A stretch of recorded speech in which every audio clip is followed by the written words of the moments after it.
નમસ્કાર મિત્રો, એક અગત્યના સમાચાર જાણવા મળી રહ્યા છે. ગુજરાતમાં સરકારી પ્રાથમિક શાળાઓ માટે એક મહત્વનો નિર્ણય કરવામાં આવ્યો છે.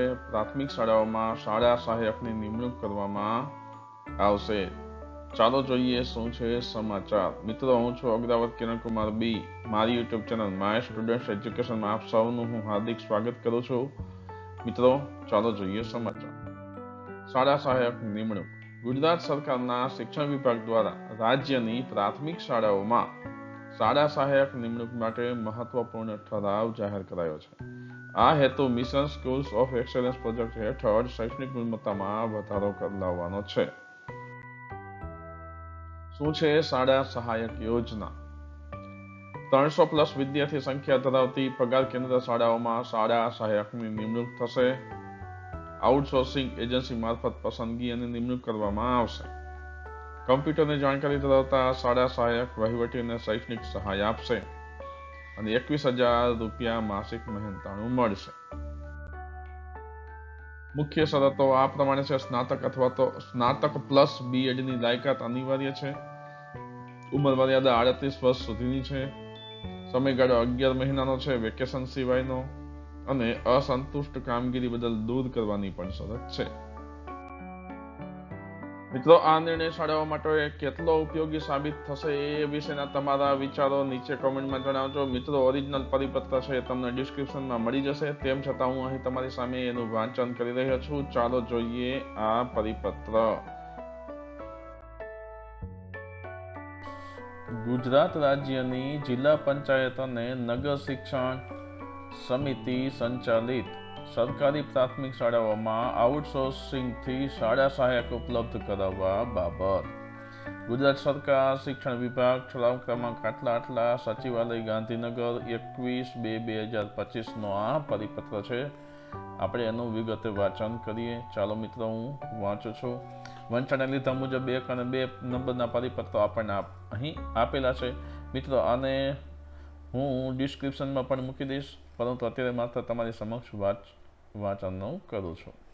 પ્રસ્તાવના આપેલી છે. ગુજરાત સરકાર દ્વારા રાજ્યની પ્રાથમિક શાળાઓમાં શૈક્ષણિક ગુણવત્તામાં વધારો કરવા માટે અનેક પ્રયાસો કરવામાં આવેલ છે. જે અંતર્ગત સરકારી પ્રાથમિક શાળાઓમાં સ્માર્ટ ક્લાસરૂમ અને કમ્પ્યુટર લેબ સહિત અનેક સુવિધાઓ પણ આપવામાં આવેલ છે. આ ડિજિટલ સુવિધાઓના યોગ્ય ઉપયોગ થાય પે સેન્ટર શાળાઓમાં અને રાજ્યની 300 કે તેથી વધુ વિદ્યાર્થીની સંખ્યા ધરાવતી મોટી શાળાઓમાં અભ્યાસિક તથા સહ અભ્યાસિક પ્રવૃત્તિઓમાં મદદ મળે અને વહીવટી કામ સરળતાથી અને ઝડપથી થાય તે માટે કમ્પ્યુટરની જાણકારી ધરાવતા શાળા સહાયક ઉપલબ્ધ કરાવવાની બાબત રાજ્ય સરકારની વિચારણા હેઠળ હતી. તો હવે આ પ્રમાણે ઠરાવ પસાર કરવામાં આવે છે. ઠરાવમાં છે, પુખ્ત વિચારણાને અંતે રાજ્યની પગાર કેન્દ્ર સરકારી પ્રાથમિક શાળાઓમાં અભ્યાસિક અને સહ અભ્યાસિક પ્રવૃત્તિઓમાં મદદ મળે અને વહીવટી કામ સરળતાથી અને ઝડપથી થાય તે માટે કમ્પ્યુટરના જાણકાર માનવ બળ ઉપલબ્ધ કરાવવાના હેતુથી નીચેની શરતોને આધીન શાળા સહાયક આઉટસોર્સિંગથી ઉપલબ્ધ કરાવવાનું ઠરાવવામાં આવે છે. હવે આપણને માર્ગદર્શક સૂચનાઓ આપેલી છે. જોઈએ માર્ગદર્શક સૂચનાઓ અને શરતો શું છે જોઈએ. પ્રથમ છે, આ સાથે સામેલ પરિશિષ્ટ 1 મુજબની લાયકાત ધરાવતા અને માનદ વેતનથી કામગીરી કરી શકે એવા ઉમેદવારો આઉટસોર્સિંગ એજન્સીએ પૂરા પાડવાના રહેશે. બીજું છે, નિયામક શ્રી પ્રાથમિક શિક્ષણ દ્વારા ઝોન વાઇઝ કે જિલ્લા વાઇઝ એજન્સી નક્કી કરવાની કાર્યપદ્ધતિ અંગે સૂચના આપવાની રહેશે. ત્રીજું છે, શાળા સહાયકોના કામગીરીની સમીક્ષા. તો એમાં પ્રથમ છે, શાળા સહાયકો સાથેનો કરાર આઉટસોર્સિંગ એજન્સી કરશે. બીજું, એજન્સી દ્વારા ફાળવેલ ઉમેદવારોની વર્ષના અંતે શાળા વ્યવસ્થાપન સમિતિ એટલે કે SMC અને તે ક્લસ્ટરના CRC મારફતે સમીક્ષા કરવાની રહેશે. જો કામગીરી સંતોષકારક હોય તો તે મુજબનું પ્રમાણપત્ર આપવાનું રહેશે. ડી, શાળા સહાયકને અન્ય શાળામાં ફાળવવા માટેની પ્રક્રિયા. એમાં પ્રથમ જોઈએ રાજ્યની સરકારી પ્રાથમિક પગાર કેન્દ્ર શાળાઓમાં જ શાળા સહાયકની ફાળવણી કરવામાં આવશે. એટલે કે સરકારી પ્રાથમિક શાળામાં જે તાલુકા શાળા છે, પગાર કેન્દ્ર શાળા, એની અંદર જ આની ફાળવણી કરવામાં આવશે. બીજું છે છૂટા કરેલ શાળા સહાયકને જેમાં શાળા સહાયક ફાળવેલ ન હોય તેવી અન્ય પગાર કેન્દ્ર શાળામાં જિલ્લા પ્રાથમિક શિક્ષણાધિકારી કે શાસનાધિકારીએ ફાળવણી કરી એજન્સીને જાણ કરવાની રહેશે. ત્રીજું, જો કોઈ કિસ્સામાં છૂટા કરેલ શાળા સહાયકને તેઓના જિલ્લા કે નગરમાં પગાર કેન્દ્ર શાળા ન હોવાને કારણે સમાવી શકાતા ન હોય અને તેવા શાળા સહાયક અન્ય જિલ્લા કે નગરની શાળા સહાયક ફાળવેલ નહીં હોય તેવી પગાર કેન્દ્ર શાળામાં જવા ઈચ્છતા હોય તો તેઓએ એજન્સી મારફતે નિયામક શ્રી પ્રાથમિક શિક્ષણ ગાંધીનગરને જાણ કરવાની રહેશે. ત્રીજું, આવી અરજી પરત્વે નિયામક શ્રી પ્રાથમિક શિક્ષણ ગાંધીનગરે કાર્યવાહી કરી જે તે શાળા સહાયકને અન્ય જિલ્લા કે નગરની ખાલી જગ્યા પર આઉટસોર્સ એજન્સી મારફતે જિલ્લા પ્રાથમિક શિક્ષણાધિકારી અથવા તો શાસનાધિકારીને ફાળવણી કરવાની રહેશે. હવે ઈ વિભાગ આપણને ઈ આપેલો છે, ઈમાં શું સૂચના આપેલી છે એ આપણે જોઈએ. શાળા સહાયકની આઉટસોર્સિંગથી ઉપલબ્ધ કરાવવા અંગેની નવી બાબતનો સમયગાળો. એમાં પ્રથમ છે આ નવી બાબત મિશન સ્કૂલ ઓફ એક્સેલન્સ પ્રોજેક્ટના સમયગાળા દરમિયાન એટલે કે શૈક્ષણિક વર્ષ 27-28 સુધી અમલમાં રહેશે. બીજું, આ નવી બાબત હેઠળ આઉટસોર્સ એજન્સી આધારિત સેવાઓ લેવાની હોય શાળા સહાયક તરીકે આવનાર ઉમેદવારનો સેવા વિષયક અન્ય કોઈ પણ હક દાવો રહેશે નહીં. જિલ્લા પ્રાથમિક શિક્ષણાધિકારી, શાસનાધિકારી અને જે તે શાળાના આચાર્યશ્રીએ માર્ગદર્શક સૂચનાઓનો ચુસ્તપણે અમલ કરવાનો રહેશે. ત્રીજું છે mission schools of excellence project પૂર્ણ થયેથી આ નવી બાબત અંગે સરકારશ્રી તરફથી પુનઃ વિચારણા કરવામાં આવશે. અન્ય શરતો પણ આપેલી છે. એમાં પ્રથમ જોઈએ સરકારી પ્રાથમિક શાળાઓ પૈકી પગાર કેન્દ્ર શાળા હોય તેવી જ શાળામાં શાળા સહાયકની સેવા આઉટસોર્સથી મેળવવાની રહેશે. બીજું છે હાલમાં જે શાળા પગાર કેન્દ્ર શાળા છે અને તે શાળામાં 300 કે તેથી વધુ વિદ્યાર્થી સંખ્યા નથી અને તે પગાર કેન્દ્ર અંતર્ગત આવેલી શાળાઓ પૈકી 300 કે તેથી વધુ વિદ્યાર્થી સંખ્યાવાળી શાળા અથવા તો શાળાઓ આવેલી હોય તેવા સંજોગોમાં તે પગાર કેન્દ્રમાં આવેલી શાળાઓને ભૌગોલિક વિસ્તારને ધ્યાનમાં લઈને 300 કે તેથી વધુ વિદ્યાર્થી સંખ્યાવાળી શાળાને પગાર કેન્દ્ર શાળા જાહેર કરવાની રહેશે. એટલે કે હાલમાં તાલુકા શાળા હોય પરંતુ જો એની 300 કે એનાથી વધારે સંખ્યા ન હોય તો એ તાલુકા શાળાની અંડરમાં જે આવતી હોય એવી 300 સંખ્યાવાળી અથવા તેનાથી વધારે સંખ્યાવાળી શાળાને તાલુકા શાળા જાહેર કરવાની રહેશે. જે તે પગાર કેન્દ્રમાં સમાવિષ્ટ તમામ શાળાઓ પૈકી એક પણ શાળા 300 કે તેથી વધુ સંખ્યા ધરાવતી ન હોય તો હાલ જે તે પગાર કેન્દ્ર શાળા હોય ત્યાં શાળા સહાયક ઉપલબ્ધ કરાવવાના રહેશે. એટલે કે જે તાલુકા શાળામાં અથવા તો પગાર કેન્દ્રમાં 1.300+ વાળી શાળા નથી તો હાલમાં જે પગાર કેન્દ્ર છે એ જ પગાર કેન્દ્રમાં આ શાળા સહાયકને ઉપલબ્ધ કરાવવાના રહેશે.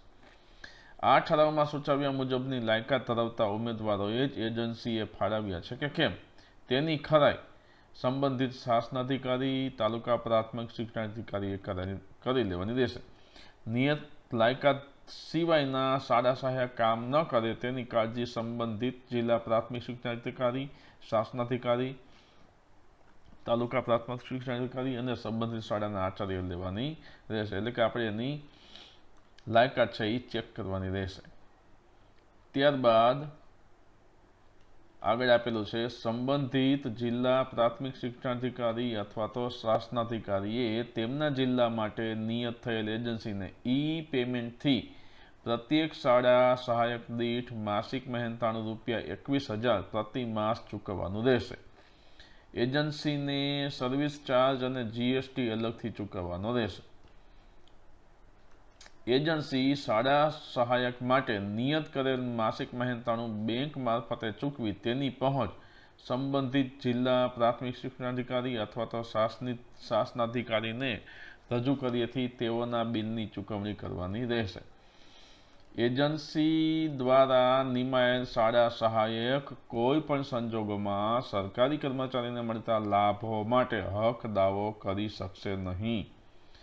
ત્યાર પછી છે શાળા સહાયક દ્વારા ફાળવણી અંગેના કોઈ કાનૂની પ્રશ્નો ઊભા કરવામાં આવશે તો તેની સંપૂર્ણ જવાબદારી ઉપલબ્ધ કરાવનાર એજન્સીની રહેશે.